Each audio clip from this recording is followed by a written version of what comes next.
Ada seseorang bekerja di tempat yang haram, jelas ini haram dia, dan dia akui ini haram, tapi dia nggak mau keluar.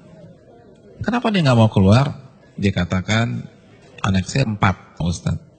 Kalau saya keluar, anak pertama bayar kuliahnya gimana? Anak kedua SMA-nya gimana? Harus bayar uang gedung. Maka saya tetap bertahan karena faktor kondisi. Ini bukan sombong loh Ustadz, ini faktor kondisi. Hadirin enggak, itu sok pintar. Itu sok pintar. Karena hakikatnya di hadapan kita ada 2 opsi. Opsi yang pertama, matematika kita, logika kita. Gaji kita 15 juta, anak 4, oh cukup. Tapi begitu saya resign, maka bulan depan 15 juta itu hilang. Maka nggak mungkin mencukupi 4 orang anak. Itu matematika kita.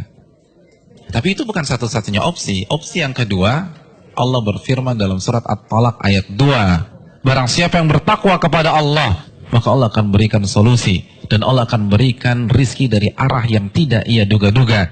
Namun karena kita merasa paling pintar, kita pilih opsi yang pertama. Karena kita lebih yakin dengan matematika kita daripada janji Allah Subhanahu wa Ta'ala. Bukankah itu sok pintar di hadapan Allah dan merasa cerdas di hadapan Allah Subhanahu wa Ta'ala? Inti dari semua kedurhakan itu merasa pintar, bukan kondisi. Merasa diri besar, merasa diri kuat menahan adab Allah pada hari kiamat. Rekan-rekan yang dirahmati oleh Allah Subhanahu wa Ta'ala, ini masalah dari dulu. Karena iblis itu menggunakan teori ini. Kenapa iblis divonis kafir? Kenapa iblis divonis kekal di neraka? Karena ketika dia disuruh sujud, dia katakan apa? Enggak, ana khairun minhu, aku lebih baik daripada Adam. Engkau ciptakan aku dari api dan engkau ciptakan dia dari tanah. Saya ingin tanya, yang diserang dengan statement ini itu siapa rekan-rekan sekalian? Yang dibodoh-bodohi itu siapa? Allah, bukan Adam.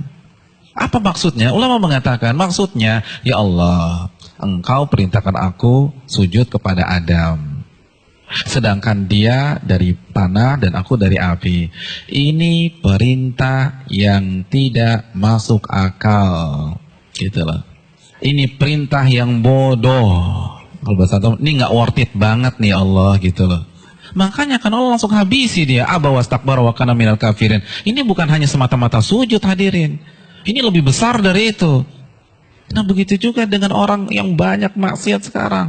Ya nggak mungkin lah ada orang mengatakan ngaku muslim gue lebih pintar dari Allah. Enggak lah. Tapi dengan cara dia membantah ayat Allah, menolak hadis Nabi, itu kan merasa pintar.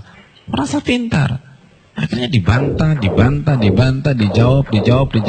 Hadirin, simpel aja, saya kasih 2 contoh dalam masalah ini. Asy-Syu'ara ayat 61, ini jelas. Ketika Allah perintahkan Nabi Musa untuk lari, untuk keluar dari Mesir. Lalu apa yang terjadi?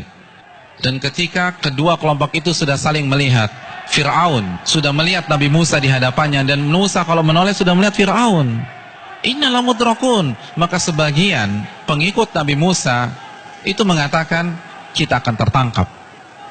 Kita akan tertangkap. Kenapa? Depan laut merah, belakang Fir'aun. Logika main, ketangkap.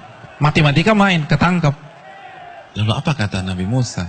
Qala kalla, bukan begitu.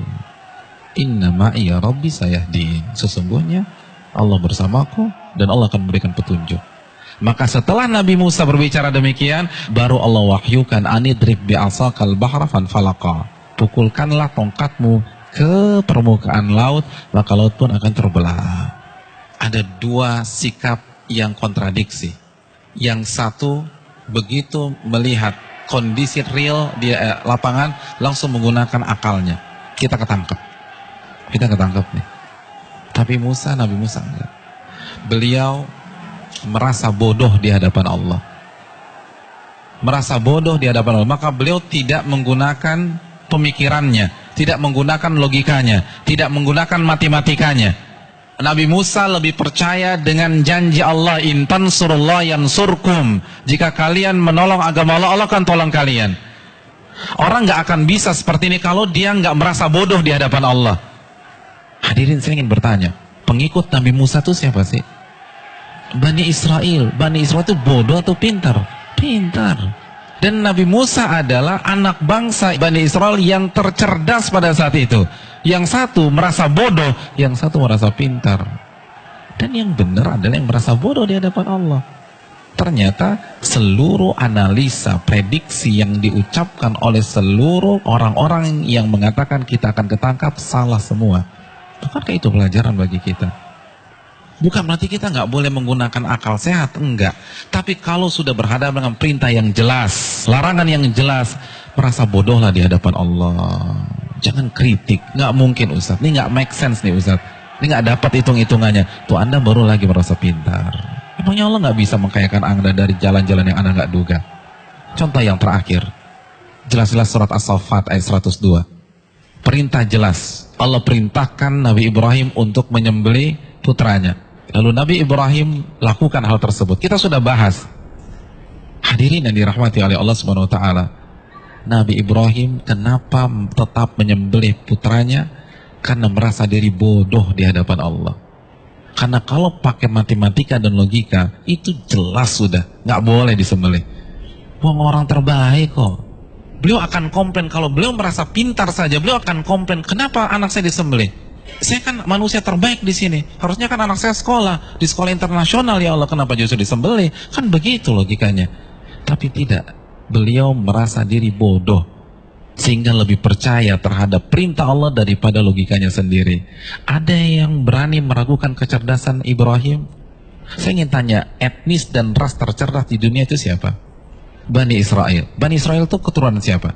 Nabi Ibrahim dari Ishak. Jadi ini bapaknya kecerdasan. Tapi ketika berhadapan dengan perintah yang tegas, larangan yang tegas, udah sami'na wa ta'na. Lalu kita nggak cerdas-cerdas begini, berani debat Allah, berani mengatakan ini nggak benar, ini keliru, hitungan saya nggak dapat. Kalau begitu kita makan apa? Allahu Akbar. Janganlah kalian mati kecuali kalian menjadi seorang muslim, pribadi yang menyerah kepada Allah. Kita yang mengkrit hari terakhir hidup kita. Dari sekarang, hadirin sekalian, dari sekarang, menyerahlah kepada Allah.